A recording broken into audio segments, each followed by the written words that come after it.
Japan's floating international airport is sinking into the sea faster than expected. This expensive airport's catastrophic descent is costing Japan a fortune to salvage. What exactly went wrong?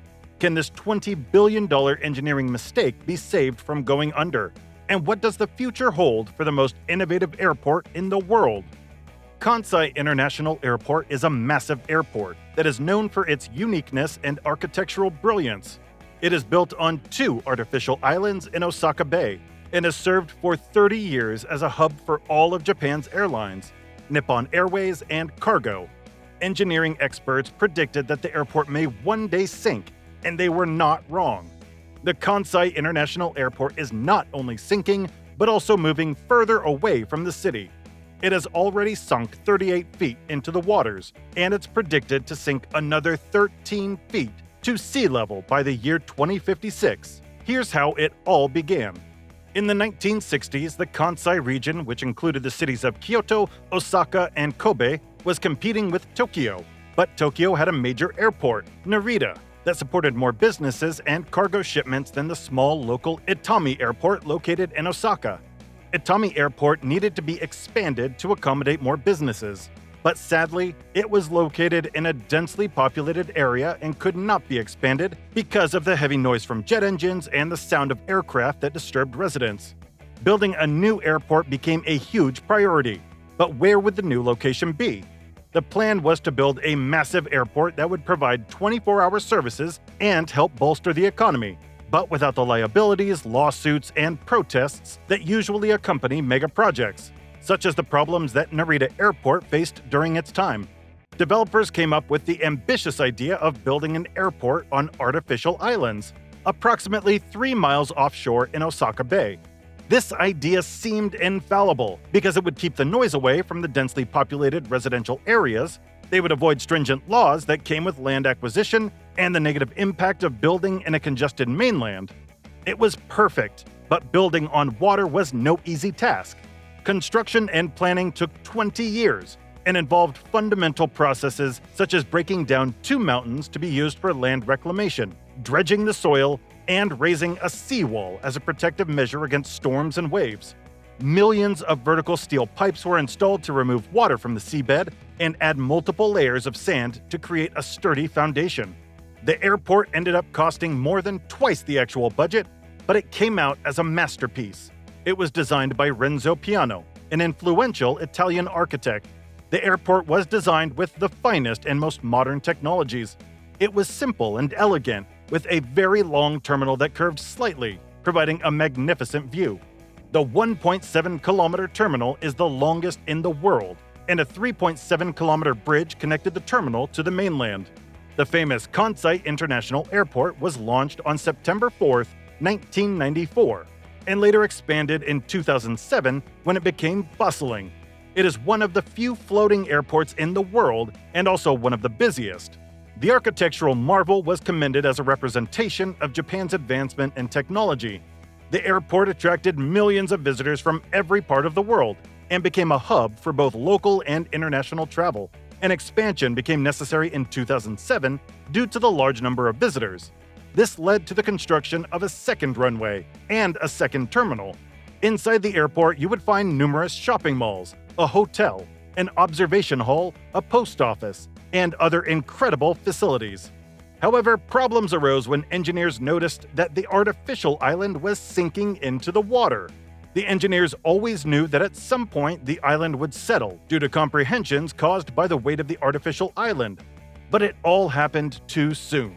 It was predicted that the weight of the airport would compress the soil underneath the structure, squeezing out water from underneath. Then the structure would subside evenly within a 50-year gap before it finds stability at around 13 feet above sea level. This was the minimum elevation that the island needed to achieve to avoid flooding. The engineers underestimated how much deeper the island would subside and how fast this would happen. It took only 6 years after the completion of the airport for some parts of the island to reach the 13-feet mark, and by 2017, the island had descended 38 feet. The bigger problem was that the island was descending at the rate of 6 centimeters every year. Why was the island sinking so fast? Experts have explained the reasons for the rapid sinking, and several factors are responsible for it. One of the major factors is the soil that was used in the foundation. It was mainly composed of clay, which carried a significant percentage of water at the time and wasn't compact enough to support the growing weight of the airport due to human activities. Another issue was the design of the drainage system used to remove water from inside the soil. The drainage system consists of sand-filled pipes that were designed to absorb water from the soil around. But this system appeared to be practically ineffective, possibly because the pipes did not reach deep enough to the bottom of the soil to be able to extract water from the lower layers. One undeniable factor is the effect of tides and waves over the years, which continually exert pressure on the seawall from various directions, causing the soil beneath to shift. To add to this, the impact of natural forces such as typhoons and earthquakes shakes the foundation of the island, causing vibrations and the deformation of soil. These combined factors have led to the increased sinking, which is threatening the safety of operations. The seawall is more vulnerable than it has ever been in years, and the runways are beginning to tilt and even crack. Millions of dollars were pumped into the repairs of the runway and the taxiways and to raise the seawalls. But these solutions are merely temporary and would not stop the airport from sinking. At the current rate, the airport would soon have to be evacuated and abandoned, unless a sustainable solution is found. Engineers have analyzed various methods and come up with a few ideas, but they will cost a significant amount of money. The first idea is to strengthen the soil below by injecting cement and other soil components that will improve the rigidity of the structure and make it more resistant to forces around it. The technique, in theory, seems credible, but it may not work for the widely complex soil structure used in the construction of the foundation. Furthermore, it would take a lot of time and money to execute.